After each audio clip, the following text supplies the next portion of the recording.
to New Cool, the wide flank show where the two hosts of the program bring each other a gaming adjacent topic that's either new to one of us or cool to one of us or new and cool to both of us. I'm Sean. I'm Alon. We're the two. Hi, Alon. How are you doing? I'm pretty good. How are you doing? I'm okay. I'm excited to be back in the saddle of New Cool, and the topic I've got for you today, ooh boy, is it a doozy. What's yours? Don't tell me what it is, but how is it? First New Cool of 2025.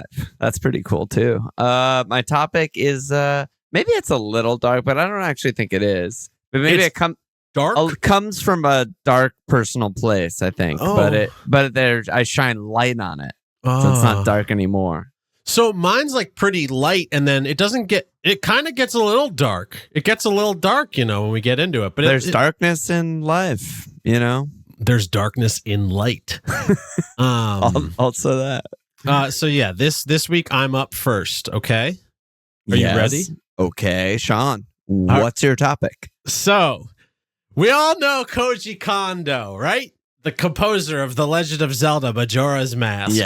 Yes. We all know Kazumi Totaka, the composer of Wave Race 64. Yes. You with me? Yes. I'm bad at names, but I'm with you. Yes. Yes. But do we all know Soyo Oka? I think we should. She's a composer that worked at Nintendo for 7 years, from 1987 to 1994. Okay. And she is my new cool topic. I'm stoked. Yeah. So, let me just give you some basic biographical information about Oka-san to start, and then we'll get into like the meat of what we're doing here today. And here's a quote from Oka-san. "My first forays into computer music began with a simple setup, a composition program by Yamaha." Again, Yamaha. A composition program by Yamaha I installed onto my MSX, a drum machine, and a, quote, cat food can mixer I received from my friend that produced the sound. Parentheses, it was a homemade mixer made from cat food cans. What? It was and it was an 8-track mixer. Okay. And there was a studio. Maybe there's some Google translating weirdness going on there. What the fuck does that even mean? I mean, cat food mixer? I think like cat food can. Well, yeah, maybe cat food can. It was a homemade mixer made from cat food cans. All right. Anyway, what could a different translation? What? We need to move forward. On. Moving on. That doesn't make any sense to me, but I'm listening. It sounds like when you tie a can to a string and you listen on the either end of that. Maybe that was the original mixer. It was Lord knows. So the point is that like she would record stuff on that 8-track mixer, and then there was a studio nearby that rented equipment, and she could get there in 30 seconds. And, quote, I would often take the sequences I had written on the MSX over to the studio to reinforce them manually with the studio's synthesizers. So like very early on, and mind you, this is the reason we're talking about this woman is because she was a composer at Nintendo, and she composed video game scores. Right?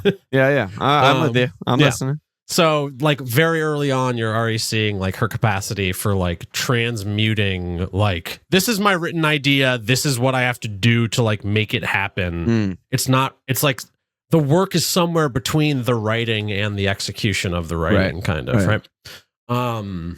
She booked a part-time job composing at, quote, a certain video game company, which I don't think is an allusion to Nintendo, but perhaps like her either forgetting the name of the company or figuring it was small enough to not mention.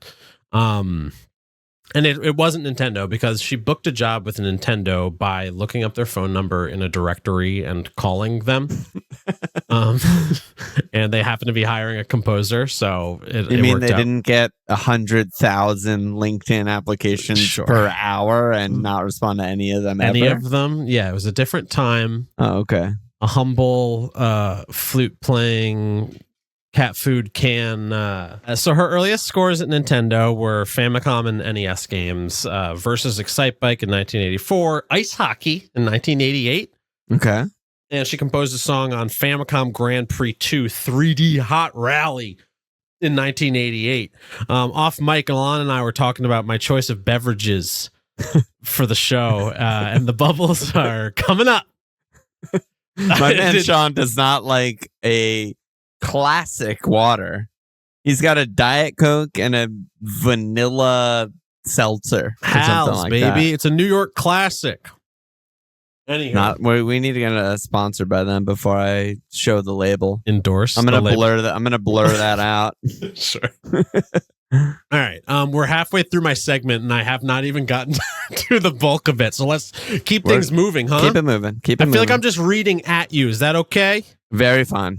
I'm interested. I'm so far only familiar with Excitebike of the games you just listed.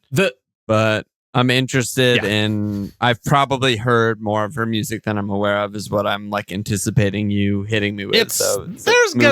You're gonna know some of it. I think. Okay. So on those 8-bit scores that she composed at Nintendo early in her career, she said, "I found it unexpectedly enjoyable to compose, confined to 3 channels and a noise channel. In places where the sound effects are more prominent, the game would often be programmed to cover over one part. So I had to think about composing such that one of the 3 parts could disappear without sounding unnatural, and how to compose something that would remain interesting, even at the times when so few sounds were left. Finding the tricks that would allow one part to serve 2 functions was very enjoyable work, like a sound puzzle." Just love that. So that's her NES work. Now we're getting to the focal point of the whole dang episode. And this is the point by which like I encountered her work. She has 3, and I'm not going to be talking about the totality of her work. I'm going to be focusing on 3 scores, really focusing on one score that is like the one that I like a lot. In 1990, she composed the score for Pilot Wings, which now we're talking. Which she refers to as funk style. I forgot that there was like an old Pilot Wings, and then that was it's a Super the Nintendo 3D one also came out with N64. Was it a launch title? It was the lineage Mario of, and Pilot Wings, right? That was the well, it's I think like no. Well, what was it? We talked about this on the Wave Race episode. Yeah, the N64 initially in Japan only launched with Super Mario 64, and then Pilot Wings was like a month or two. Or was Wave Race? Yeah. Anyway, no, Wave Race was game 3. Game 3. Pilot Wings 64 was game 2. Like wow, a month. That's funny. Okay, cool. But so the lineage there is that getting way off track. But hey, we're way on track. I don't know what you're talking about. We're talking Pilot Wings. She composed for it. What's next? Hell yeah, dude. Pilot Wings was a launch title for the Super Nintendo. Pilot Wings 64 was a launch title for the Nintendo 64. So there's some like logic there. But to bring it back to Oka-san, she referred to the Pilot Wings score as funk style. In 1991, and most importantly, stick with me. This is the score. SimCity for the Super Nintendo. Oh my God. Which she referred to as classical music. And then in 1992, she composed the music for Super Mario Kart, which she referred to as pop music. Okay? Oh my God. Yeah. She's like, I'm not trying to like qualify her work as like, she's one of the greats. It's like not even about that. I think it's more just like, these are things that you know, but you don't know this person's name. Like, people, like, I mean, how many, like, if you go up to a person on the street and say, Koji Kondo, who is that? They're not going to know. They're not going to have any idea what you're talking about. But if you go into any Discord and you say Koji Kondo, everyone's going to be like, yeah, I know Mario. But like, yeah, have you heard of the Beatles? yeah. So on the Super Mario, I've never heard this. I've never even seen her name, I don't think. For real. I only encountered it a few months ago because I was listening to the SimCity music and I was just like, God damn, who is this? And like, lo and behold, it was this person that like I'd never heard of. Yeah. So I'm just going to give some lip service to the Super Mario Kart score because really I want to get into the SimCity score, and that's the focal point. So from Oka-san, since unlike any racing game before it, Mario and characters from the Mario universe were involved, I knew from the beginning that I couldn't focus entirely on the cool image of racing. Even though it was a racing game, we had to make use of the Mario flavor without making it too cool, without making it too cute. Wow. And that's I don't have like a reference quote, but that's something I've heard before. Like that's the logic of Mario as a character design. Like he's both cool and cute. And I think there's a difference too. Like he's not cute, he's cool. Like, but it's in that space. Anyway, again, not the point. So I'm gonna play you a track from Super Mario Kart. We're gonna listen to it for a little beat. And I just want to say that this track I use as an alarm when I wake up in the morning. Okay? Just a little bit behind the curtain. Okay. Ready? Yeah.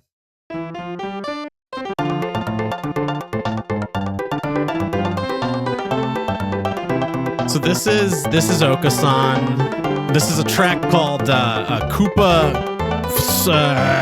Beach from Super Mario Kart. And I wake up to this every day. And to my point of like diving into SimCity and Oka-san, I did not know that this was an Oka-san composition when I was waking up to it for the past 2 or 3 years. You know? So it's like these things sneak in. This track is hitting hard. Yeah, it's a beautiful, beautiful piece of music. I also want to play you. I could have faded that out. I'll fade it in the post. I'm also going to play a piece of music from Super Mario Kart that she referred to as her favorite piece of music from that score. It's called Rainbow Road. And remember, this is what she called pop music.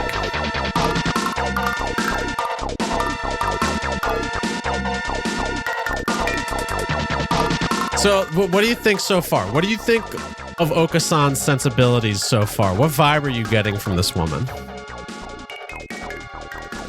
I don't know. You're putting me on the spot. I mean, I just love both tracks. They're very, very different.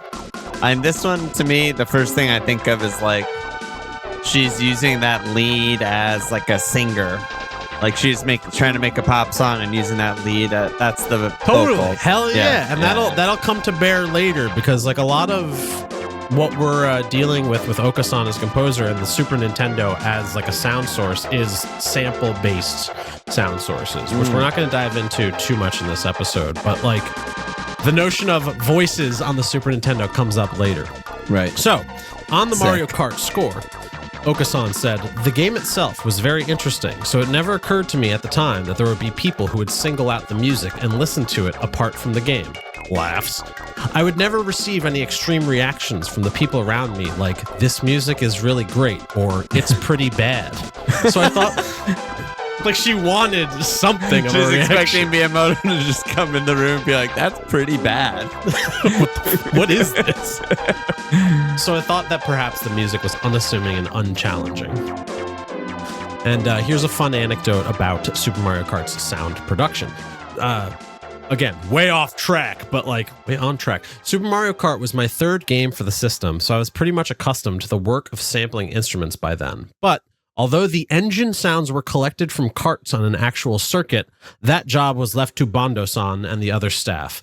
I ended up not going personally. I do regret not having had the chance to see a real cart.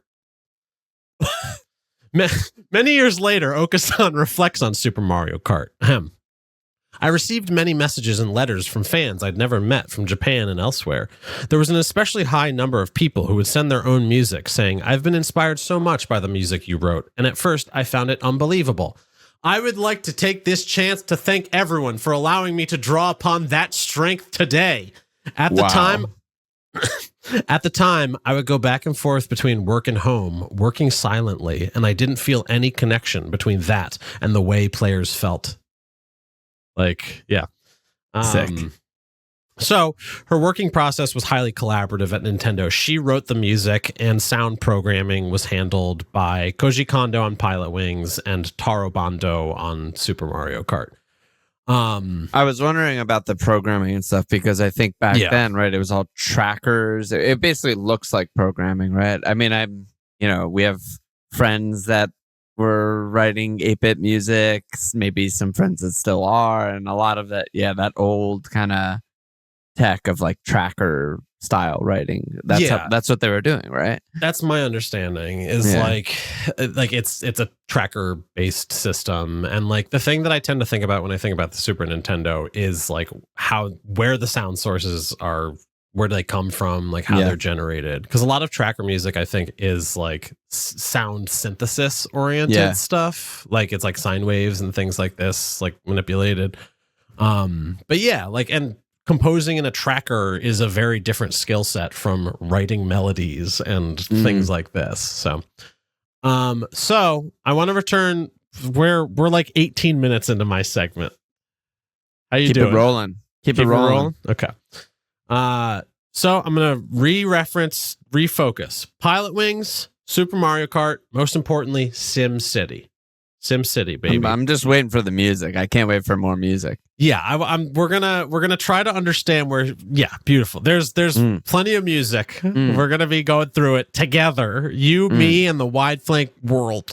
So I'm gonna start with just like really broad perspective that like I have this perception of her compositions as like they're very straightforward and do a lot with a little. And I think that's consistent both in terms. I'll play some music for you to illustrate my point. So we're going to listen to Flight Club from Pilot Wings, which is a great example of like doing a lot with a little.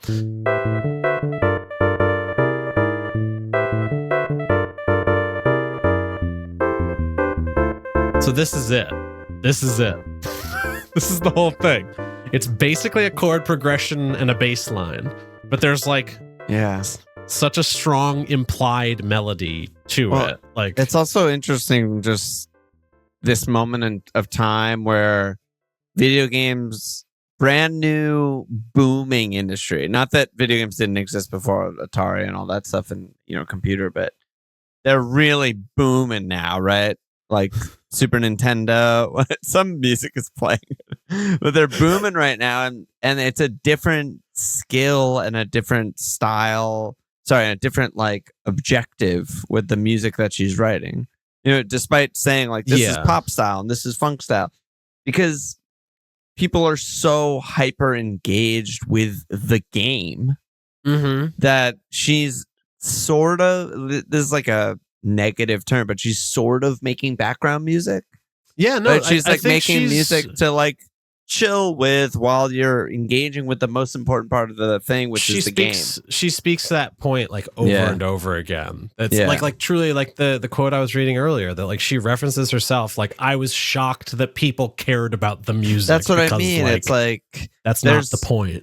If you just went like 10 years before Pilot Wings came out and she wrote that track, Flight Club, like it just didn't belong anywhere. Like it doesn't belong in a movie. It's not a CD someone's gonna buy. It doesn't belong on the radio. It's like a track with no home. It's just like an idea. And then like someone in the music biz would be like, okay, you have to like flush this out and add like a singer and make this a song. Yeah. In order to sell. But now all of a sudden there's like a need for specifically this. Well, it's like accompanying music. Yeah, I get what you're saying. Like games as a context for different types of music. Yeah, it's pretty interesting. And it's because I usually bristle at the notion of like video game music is a genre unto itself. But I think like you're onto something in terms of just like the bubbles from my drinks are coming up. I think you're onto something with regards to laughing at you burping mid-sentence. I'm gonna go ahead and cut that. All right. Yeah, it's like games provided a context for new styles of music. And I don't think like you know it when you hear it. It's not just like, oh, that's video game. I think that's what I bristle at sometimes. That's just like, oh, this sounds like video game music. But like... Yeah, I hate that. I hate that term because it doesn't actually describe the function of video game music. Yeah. And the context, like you're saying. It just describes like a...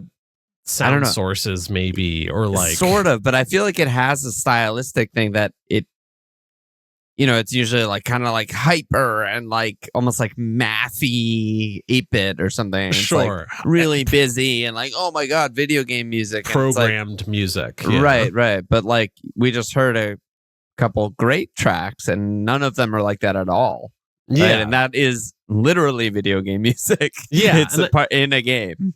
Well, because I think it's like this person, she was like a person who loved music before she loved video games. And but at the same time, I don't think she's like hedging, like, oh, I guess I'll make music for video games. I think like, I get the sense that like she's like pretty honest about like my limitations as a composer in this space were this, and I learned from other people in the space. Well, and like, I also wonder if there was limitations in like the memory in early consoles where like, let's just say Another World, she's composing music for like PS2 and it's like, oh, you could just use like real instruments and have a singer, and maybe that's the type of music she would have made back then. But with the limitations of like what an NES is capable of or Famicom, it's like she had to like learn to be okay with what she made. Like she probably like Flight Club, she made it and was probably like, this is okay. It's kind of like incomplete and like a little bit more. I would like to do more, but I have like a hard cap on how many like bits can even be present at one time or whatever. I get the sense though too that like she's well suited. We'll listen to more of her music to fill this in a little bit more, because I think there is like a push and pull between like music that functions but like mechanically, but music that also evokes emotion. And something that I want to put on her music is like a really, really strong sense of emotion that comes through usually melody and rhythm. Like her harmonic movement is like pretty strong. Like it's like solid. Like she knows what she's doing. But some of the melodies she writes are like, oh my God. And then like some of the rhythmic shit that she does is just like, what are you doing? Like, and I kind of think of those as like the two extremes of like what she tends to explore. And we'll hear more of that after, just to close up the whole thing about like doing a lot with a little. We already listened to her favorite song from Super Mario Kart, which was Rainbow Road. But here's another piece of music that she loved from Super Mario Kart named Princess Peach's Jingle. Ready?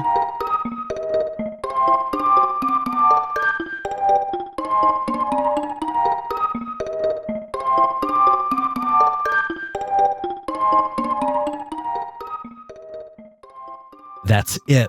That's it. That's all you're getting.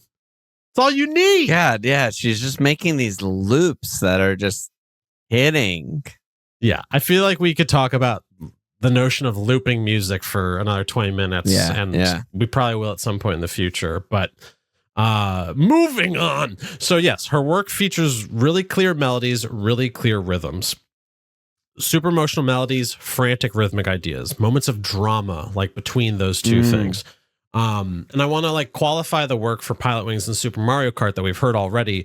They're like propulsive. They tend to be a little more propulsive and just like go, go, go. Cause like those are very like forward momentum oriented game designs. Yeah.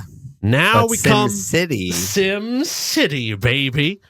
SimCity is like a super dynamic, like it's a game that goes from like it's far stiller, it's far like more gradual of a progression. And I honestly I want to read a quote from her. I'm going out of script order. Actually, no, I have to read this quote last. Okay, cut it. Hit me with some SimCity. You ready for some SimCity? Yeah, I'm desperate for it. Desperate for it. Okay, so we're gonna go. There's going to be a steady progression here. This is the title theme from SimCity.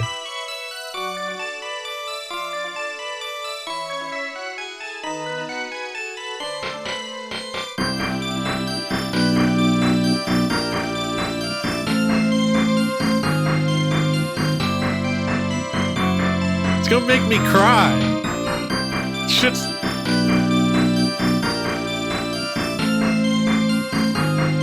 Damn, that's good. You hear what I'm saying about melody and rhythm? This is like a perfect encapsulation of like She's like doing as much as she fucking can with like a single melody and a single drum part. I mean, there's there's like a lower bass, but like there's all sorts of stuff going on. Yeah. So, it's to me it evokes the possibility of a city. It's a very hopeful song. It's just love that. So, we're gonna go piece by piece through SimCity now. There's we're gonna listen to 1, 2, 3, 4, 5, 6 pieces of music from SimCity. Okay. 7. Oh my God. 8. It might be too much, but okay. Yeah, well, you might have a cut down ahead of you.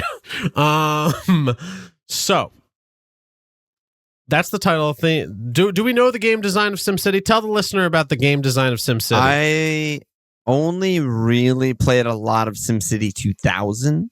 Same business, basically. Okay, yeah. I mean, you're building a city on a grid of roads and buildings and everything that a city needs, and you're trying to make it grow and nice place to live and good community and avoid natural disasters. Sure, that's it. It's very. I think the contemporary version of it is Cities Skyline, but I've never played. I've never played that game. I think that's what's taken up the mantle for like people who've like gone freak mode on SimCity for the past 30 years. Because these games get like they're will write games, so they're like super systems oriented. Will write every sim game like Sim Ant, Sim Copter, The Sims, Spore. Yeah. Everybody knows Spore. Croc. What'd you say? Croc, Legend of the Gobos, dude. So keeping in mind what the design of SimCity is, this next track is a track named Village.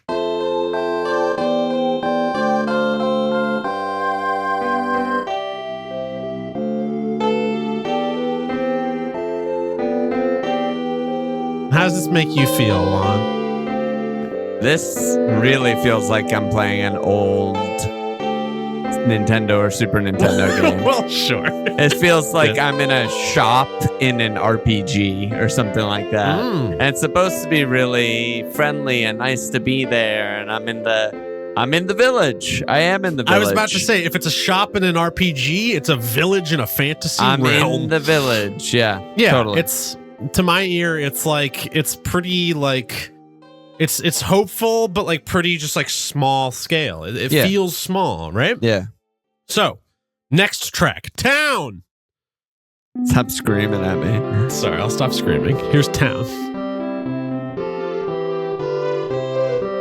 You know, a little more austere, a little more like, welcome. Yeah, I would call this almost like city or like royal palace. Sure. Yeah, I mean, it sounds like a village that's playing at becoming a city, right? It's like someone's marching and saluting, and they have a parade. Yes, of course they have a parade. Yeah. They have a newspaper. They have a mayor. They have a mayor. I'm looking at a picture of the mayor from the game right now. So there we go. You're right on it. We're a real town. How do you do? Hands on the lapels. Welcome. We're proud of it. Yeah. And I want to flag this as perhaps the most classical sounding of the selection, which reflects a time in history where society is growing and modern, but has not yet hit the wild heights of the 20th century. Okay. Yeah. I'm with that. Beautiful. Next track, as you mentioned, City. It's right in the name of the game.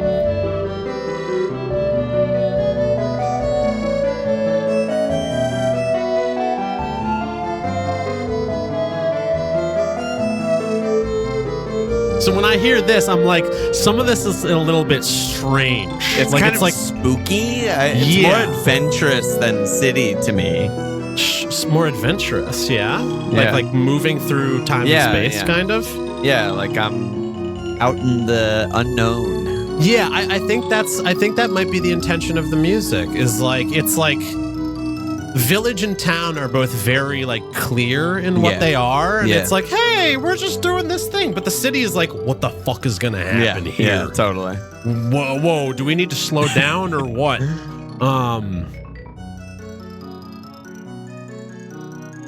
I'm just letting it play. It's really good. so full. It's like So after city, we have capital. And remember, this is a progression of like as you are playing the game and developing your town. Like it's getting bigger and bigger. This is capital.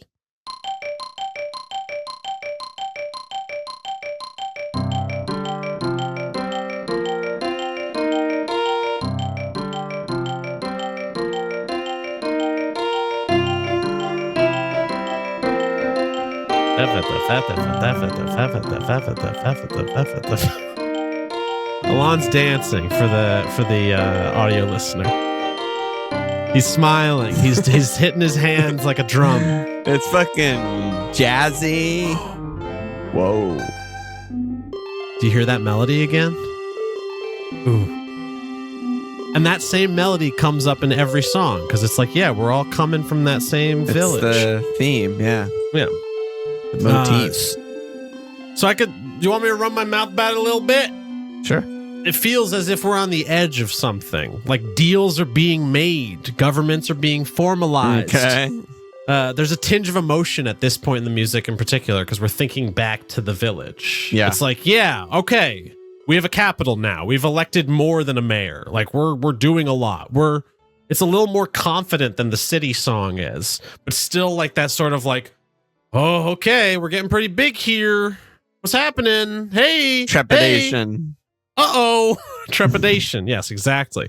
Next track, Metropolis. Oh shit, I'm scared. Yo! Yo! Welcome to the Metropolis. We don't give a fuck who you are. Fuck you. Out of the way. Yeah. I referred to this song as it's brassy, which like literally it's a bunch of horns going. Yeah, like, there's horns, there's orchids. I'm playing fucking basketball. Yeah. It's I got the sense that it's like the city is now too big for its own good. It's a little disaffected. It's a little distant. It's a little aloof. I can see that. Because it's just like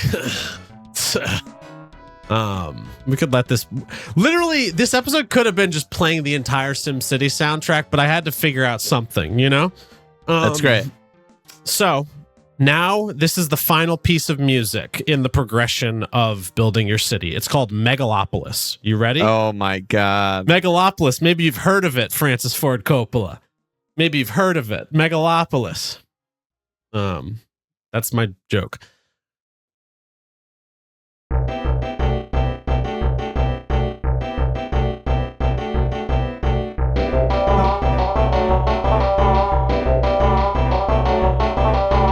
So we're still good. We're still like chilling, right? Like we're going pretty fast. This but is it's not chill. But then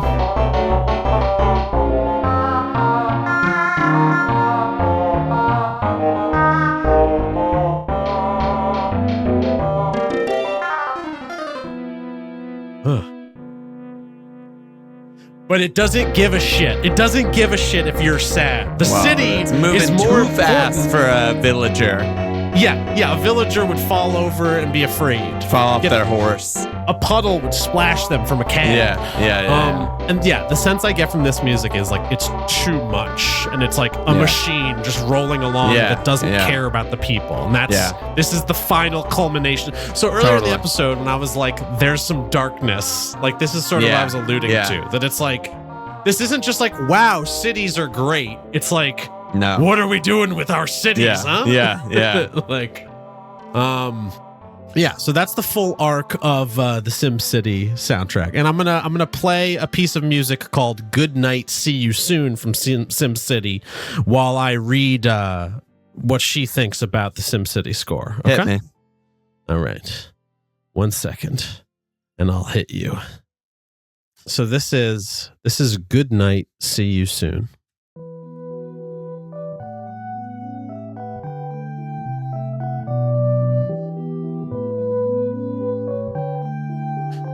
At the time, I felt that SimCity was a very different type of game. I wanted to avoid giving the players any stress as they diligently built up a city. I desired to have a consistent musical environment throughout, without any feeling of an ending. I also wanted to reflect the growth from village to megalopolis musically, but not obtrusively. So I began by creating a simple motif melody and created variations fitting each piece so that the music would develop from the simple to the grandiose.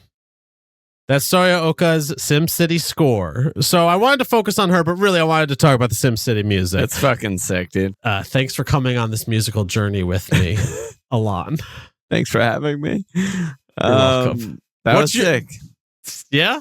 Yeah. Any final thoughts? She rocks. I mean, my final thoughts are like, I gotta download that dang SimCity soundtrack.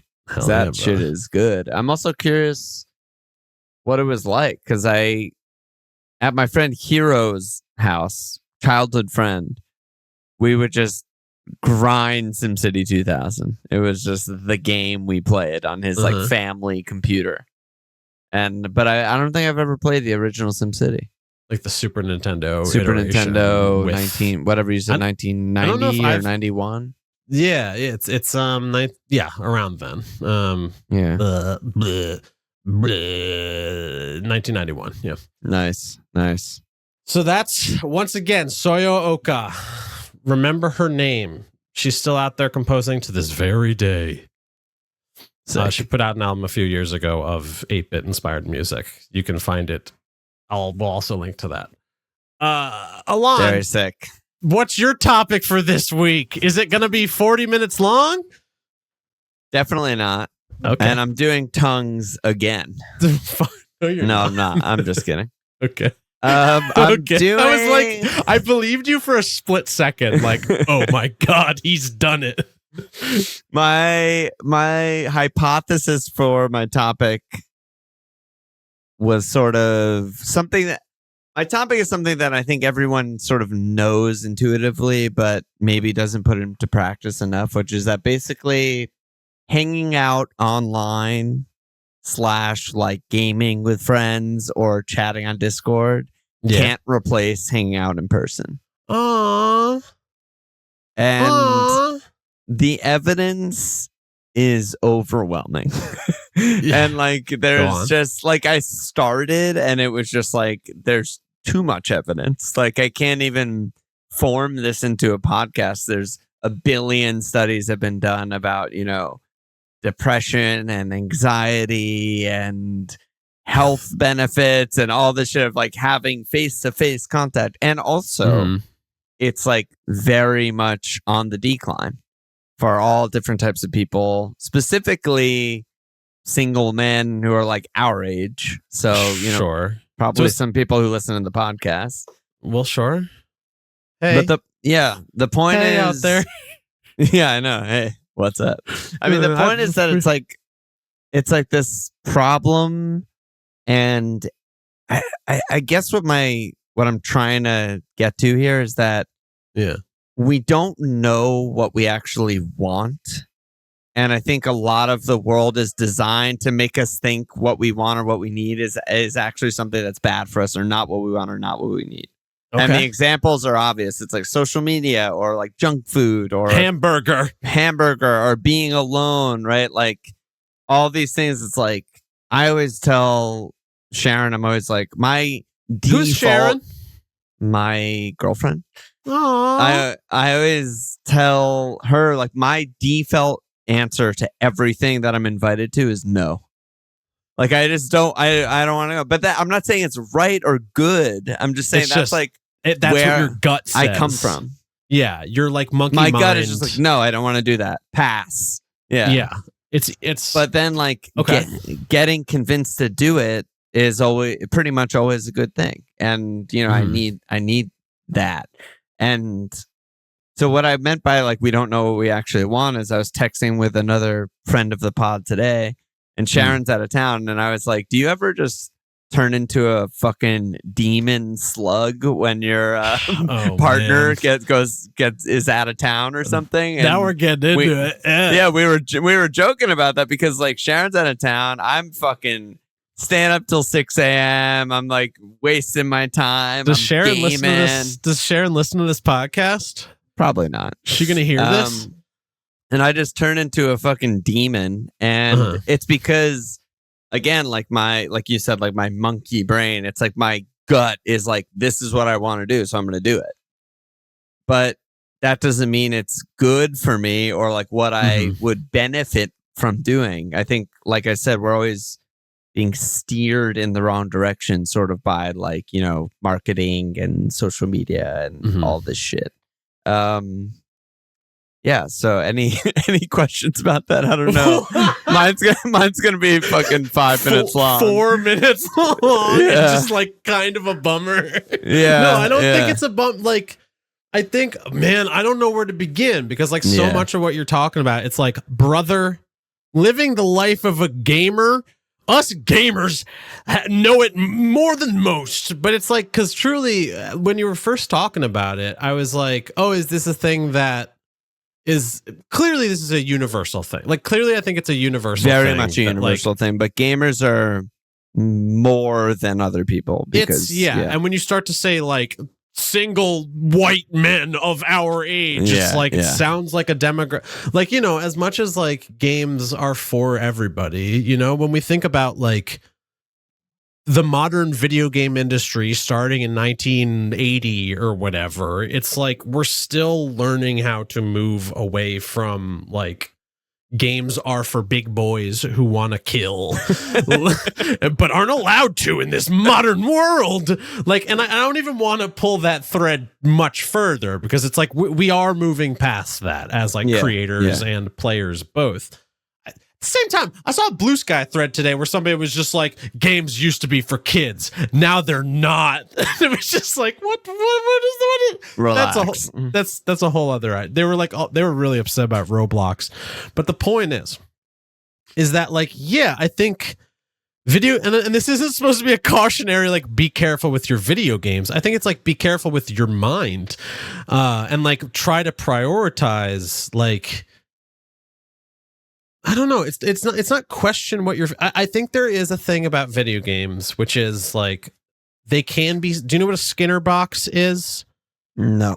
Skinner box. It's like it's a pretty derisive when referred to video games. It's a pretty derisive term because it's like a scientific study process. It's also known as an operant conditioning chamber. It's a laboratory. Yeah, a laboratory apparatus used to study animal behavior. It was created by B.F. Skinner while he was a graduate student. The point is like it's a mouse in a box and it pushes a lever and gets food. So it becomes this like system where like the animals like get addicted to pushing the lever, kind of. And I think like there is a way to think about certain types of game design as speaking very directly. The much ballyhooed Balatro. We all love Balatro. Game of the year. Greatest game of all time. What are you going to say? I just said great game, but yeah, it's super addicting. It is. I've played like 2 runs of Balatro at the time of this recording, and like the number of moments where it was just like, push this button, get this thing. Oh, push this, get this. Push this, get this. It's all about, and I'm not even negging it. I think it's it's the reality of like our minds work the way they work, and like what are the things in our modern world that like just speak directly to the ways our minds work. And I think games slot into that pretty. So like I guess I'm curious, like, because you tried to seize upon it in a pretty positive way of like, I think it is a positive thing, honestly, because the other place that I got inspiration from is our video game hangs in person. Yes. Me, Sean, shout out to the others, Josh, Bacon, George. Shout out to the others. The others. We occasionally meet up, hang, play couch 4-person games, maybe co-op, maybe 2v2, whatever. That's not really important, but I never feel bad after we also doing eat one of those snacks. We also eat junk food, like we pig out. But pig out. We fucking pig out, dude. But I never like feel bad after this. I feel great. Yeah. But the other version of that is like hey, let's all be on Discord for 8 hours playing like, Counter-Strike, like I would feel like death. Mm-hmm. And there's something to the like being in person, like hanging in person, like seeing someone, giving them a hug, like whatever, laughing, blah, blah, blah, that you just cannot replicate over, Discord or phone or whatever. I have a whole theory about like, it's on us as individuals, but it's also on designers. I mean, it's not on designers, but like, it's like, all I want to say is there's certain game designs that allow something closer to, I'm going to spin a yarn. Okay. The year's 2020. We all know what happened. And so I started playing Fortnite a lot during that period of time, just because it was like, yo, me and my friends are going to play Fortnite. And it wasn't just, God, it feels good to kill. Oh, when we work together as a team and kill, we're going to kill COVID. Like, it was not, that wasn't part, like, that was never, I mean, it feels pretty awesome to coordinate and win in a game. Yes. Sports. Yes. Have you heard of them? Yes. But sports happen in person more often than not. But the point is that a friend of mine would often, when we would be playing later seasons of Fortnite, he would talk about like, oh yeah, like the way the map is designed doesn't really like let us chill anymore. Like the game is too fast now. The game has too much going on. Because when we started playing Fortnite, there were like in any given round, like 5 to 10 minute sections where we would just be like running across the field. And it was like literally every battle royale game. Like I was much more into PUBG than Fortnite. And that was one of the most fun parts of the games. It was like, I think, hanging for 10 minutes before the action starts. Yeah, you're in it. And because you're in it, you're just like, well, hey, so like, what's up? Like, what have you guys been up to lately? Like, there is just space to say, what have you guys been up to?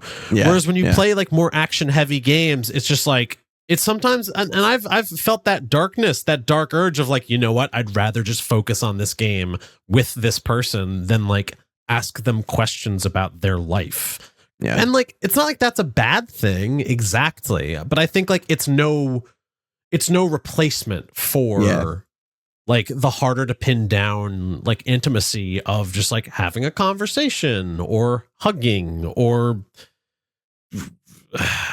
I mean, it is interesting though, because like even just the words hanging out based on what generation you're from means something completely different, right? So go on. When I say hang out, I exclusively mean in person.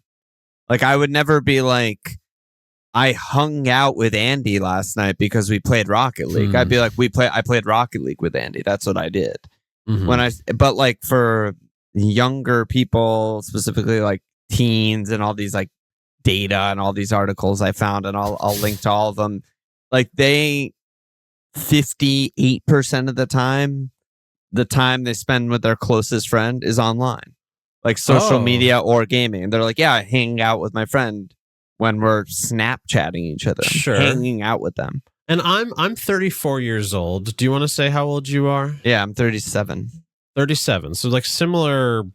Yeah. My point being that like I can vividly remember being a kid and like talking to my best friend on AIM. Like, we were in this like transition generation. Yeah, we're in a transition generation. Yeah.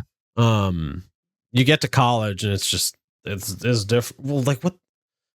I can't begin to speak to like what's college like nowadays for the Discord generation. No idea. Like, it's like what are we talking about?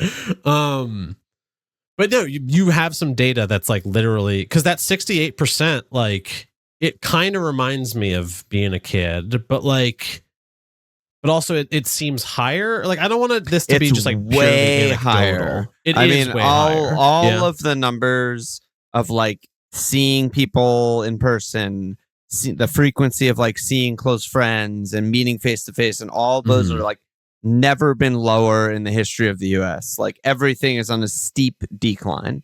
Okay. And yeah, like there's all these articles about it and how it's like negatively affecting everyone, and teens are more lonely and depressed and like all of this stuff, and it's bad for health and all of this stuff. And so what I'm trying to do is like, I was gonna say, what's the the point is like such that a bummer.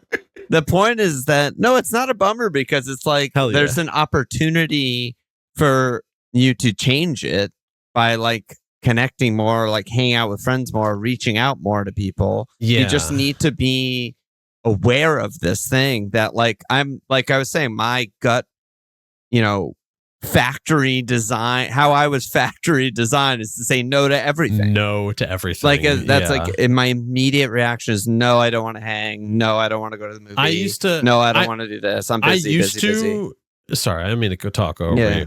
I used to and still do often say like, I know how to have fun by myself on the computer. Like yes. I can kill days. I've gotten to a point in my adult life where it's like, if I haven't socialized by the end of the day, I can like sort of clock how it's affected me emotionally. But like that's taken years.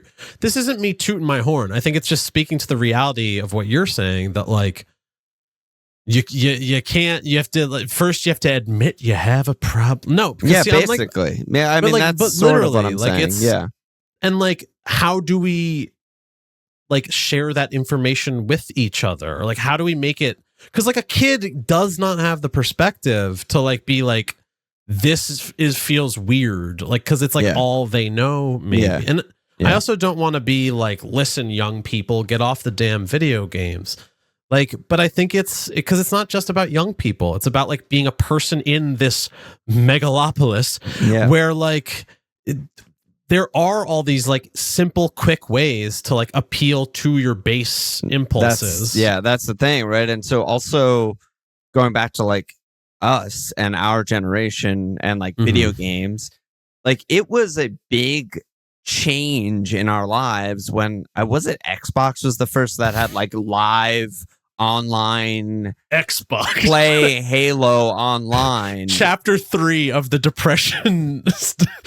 No, but seriously, Chapter 3 of video games are depressing our youth. Xbox. But seriously, like there was, I remember going to a friend's house every day and we would play 4-way split screen Halo and we beat the game together and it was fucking awesome. Yeah. And then very soon after, I was in college playing a different version of Halo, and every single person had their own Xbox and played by themselves with a headset. Sure.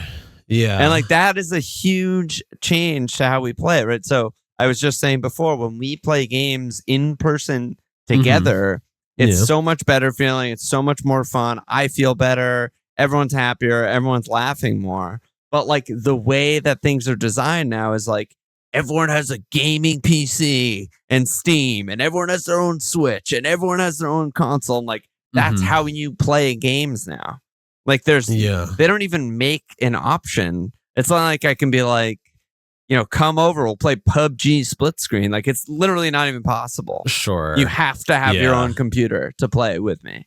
And we gotta fight against it. Now, my whole thing is like, there's all of these outside influences that are negative that make you think it's what you want, and you need to like fight against it and figure out ways to like connect more and like hang out with friends more. And I want to that's really all it is. Not even object to it, but I want to like keep hammering on the point that like it's a combination of outside forces and inside forces, because it's like these impulses are both like cultivated, but then also like the more you engage with them, like the harder it is to like recognize that there is a different way. Like this, I don't want to get too personal on this goddamn podcast where I was just yelling about SimCity for an hour, but like I've had like long stretches of my life where like the baseline was just like being by myself with video games in my apartment, and like I'm sure that's a pretty fucking common. It's really common experience. Now. And that's what I'm trying to say when I say it's like that is literally being pushed to us constantly, right? Like it's being by pushed who? to you by the Who's fucking at fault? Man. Like it's play this game, this new game, like lock into this single player immersive experience. AKA sit in front of your computer for 50 hours to beat this game. Yeah. Like it's I don't know. Like I have all this like data, but I think it's not a good podcasting to be like, oh, this percent of men or whatever. It's your version of me listing names of female composers. Yeah, exactly. Exactly. Literally, when I was putting down all the composers' names, I thought about a project I did in high school where like we had to report on like political art. And at a certain point, I was just reading the name of every EP Rage Against the Machine had put out. God. And my friend Matt had to be like, okay, Sean, stop. Sean, stop. You haven't changed at all. I mean, look, you get all the data, and then you just sort of think about it. You organize it, and it's nice. And you say, look. No, but oh my God. I mean, I could connect that back to what you're talking about too, which is like you think you can control everything, like just sitting, but like you really got to open yourself up to like what you don't know in this life, kids. Yeah, totally. And I think that the way that I'll end it is just like I have a couple quotes, and then so I was reading some articles about it. Again, I'll link to some of them, the ones that I thought were good. Should we link to health services data? For anyone that's like hearing too much of themselves. Yeah, like seriously. In this, like, seriously. Let's find a resource for the gamers. This study, one of the conclusions they came to is we're a social species. We're primed to connect to others. A fundamental paradox at the core of human life is that we're highly social and made better in every way by being around people. And yet, over and over, we have opportunities to connect that we don't take or even actively reject, and it's a terrible mistake. And I was just like... cut to Alon going, I don't want to go to the party. Yeah, literally. And it's just like unbelievable. There's all these studies, like one of the interesting studies that's been done, I think it's like 15,000 people or something over many years, where they just give the people a simple, random assignment for their commute to work. They either get assigned, do whatever you would normally do on your commute. That's the control. Or they get assigned, actively like isolate yourself, like just be on your phone or just read your book and don't talk to anyone. Or start a conversation and the longer the conversation, the better with the person next to you. Which sounds like fucking hell, that's psychotic. Right? Doesn't it sound like absolute fucking hell? But what's interesting? What's interesting? It's been done all over the world, and the most consistent two pieces that I got from this study are: one, they asked people to predict how they think this will affect their commute. Okay. So, right, the people who either like the control people or the quiet isolation people all predict that that's their preference. That's what they would prefer. That's what they want to do on their commute. And talking to someone is a fucking nightmare. I don't want to do that ever. Like horrible. And the percentages are like 80-20. Like it's not remotely close. That the people who engaged in conversation feel happier, had a better commute, more memorable commute, feel better on their way to work, et cetera, et cetera. Versus the people who are isolated are like more upset, hate work, more tired, yada, yada, yada. Can I toot my own horn a little bit? Hit me. I've gotten really into making babies that are freaking out calm down by making faces at them. I've done it 2 times now. Making babies and then like freaking out. It's like, wait, what's happening? It's like you're on a train and a baby is like, just like, and then you lock eyes and you go like, give it like a big smile and the baby's like, worst case scenario, they're just, I mean, I'm still waiting for the day that a baby is just gonna be like way more freaked out. Yeah. Scared. But I'm 2 for 2 now that like if a baby's freaking out and I go, they just go like, oh. Yeah, I usually do that too, honestly. Yeah, you just like do a big smile and they're like, what? Oh. Yeah, exactly. Because like they don't know what's going on. That's all they need. That's all they need. Yeah, literally. And it's like, that's like the most primal version of what we're talking about. I'm not having a conversation with the baby. Yeah. But like, But that happened to me today on the train. There was a baby sort of freaking out and I went, and they went, and I was like, baby, good. Sorry, continue. It's beautiful. No, I'm actually gonna like try and wrap this up and not really continue. But I mean, I kind of am leaving this on a question, and I'm curious what you have to say, or maybe what listeners have to say, or whatever.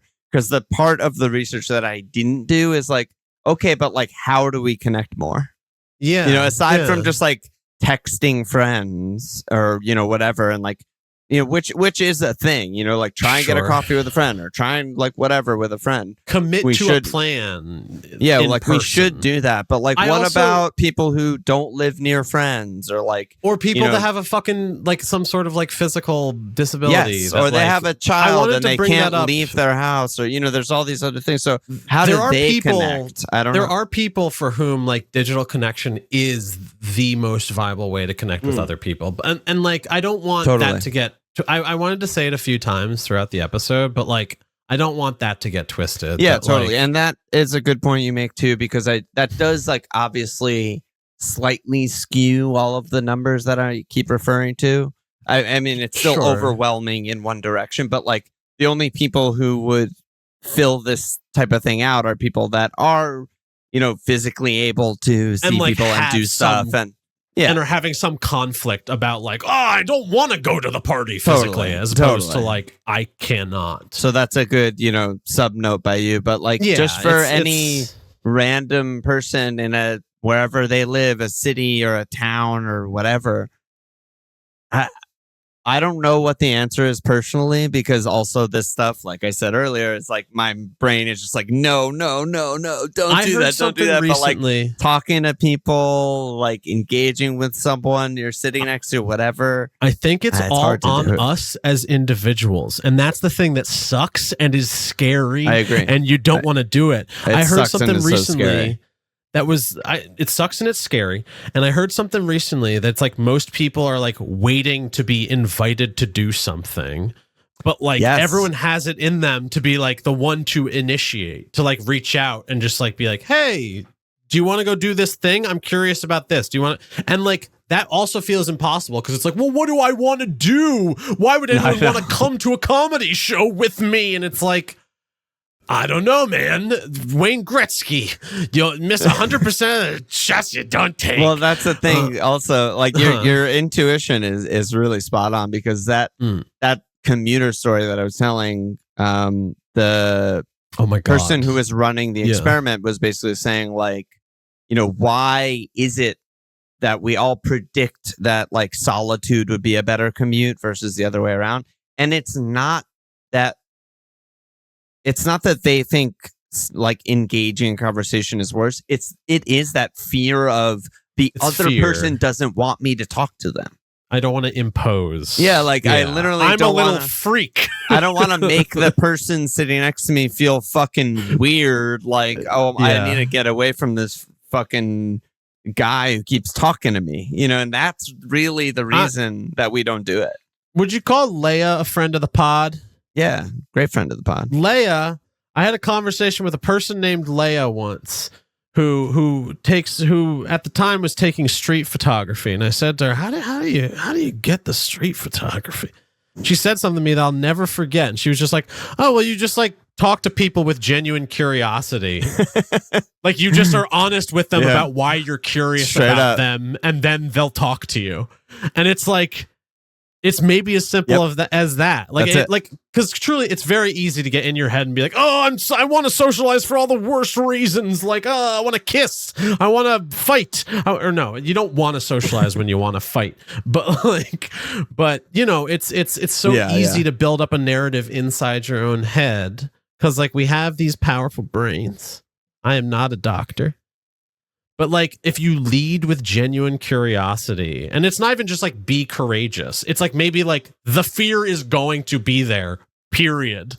Like, it's not about overcoming the fear. It's about like engaging the curiosity or like, totally. I don't know. Video games are good though. I like video games. Video games rock. I think that everyone should do everything that they're still doing, but just make a conscious effort to do more of the IRL hanging, try and play games in person, right? Like you mentioned the video game industry historically. I mean, I was like, I wasn't joking. I was being serious about the Xbox thing, but if you just think about where it came from, I just started having arcades, right? They're super fucking social. everyone's there in person. You're talking to people. You're hanging out between games. You're chatting, whatever. You're waiting to play a machine. You're watching the person play, talking to them, talking to your friends. Maybe it's a multiplayer game. You're playing together or against someone. You're talking. You're laughing, and then like eventually it's home consoles, and that's what most people are playing. And even then it's like it comes with 4 controller ports and it has to, or it's like, a bullshit console and everyone's playing games together at someone's house, and that's sick. And then, like slowly over time, as is this decline in, or I guess I should say incline of aloneness. Like people play a mountain alone. Of solitude. Yeah, like literally, and people play alone, and everyone has to have their own thing to be able to play the games with their friends. And it's like headsets, and it's like see no one ever and just play. Like that. It's just like it's a dangerous, slippery slope. And so I just wanted to, I don't know. Everyone should fucking hang more and connect more and talk more to people. Hey, man. Yeah, and I think like there's plenty of games that are like designed with this in mind. Like, not to go full list mode again, but it's like they're like, I've been playing a game recently called Fogs, which is like your 2 heads of a dog, and it's like there is an online mode in it, but whenever I see the online thing, I'm like, this feels like it's not the point of this game. Like, it is like so clearly, and this is a modern game. Like, it's not just video games used to be better. I think like mainstream games have, I'm not trying to open up the conversation again. I think I'm just trying to provide like contemporary solutions to this concern, which is like, look out, just type in best couch co-op games. There was like an entire like wave of that design sensibility like 5 or 10 years ago in like independent game development. There's a million games that like serve this. Yeah. Invite your friends to do stuff. That's all I got. Do stuff. Reach out to people. Join a club. Yep. A game club, if you will. What's up next for Wide Flank, Alon? Oh my God, I don't even remember. Are we doing a dev talk? It's a game club called Indiana Jones and the Great Circle. Hello. You set me up for that layup and I completely fucking butchered it. Who is this? Yeah. Where am I? I got worked up about, people not hanging. That was Indiana Jones Game Club. And then a dev talk. And so we got stuff cooking. We're back on schedule. More or New less. Year, holidays over, New Year's old news. We're cooking now. 2025. Play together. Play together. Happy gaming. Cook together. Anything else? That's it, dude. All right. Let's get out of here. Good talking to you. Good talk. Yeah. Bye. Bye.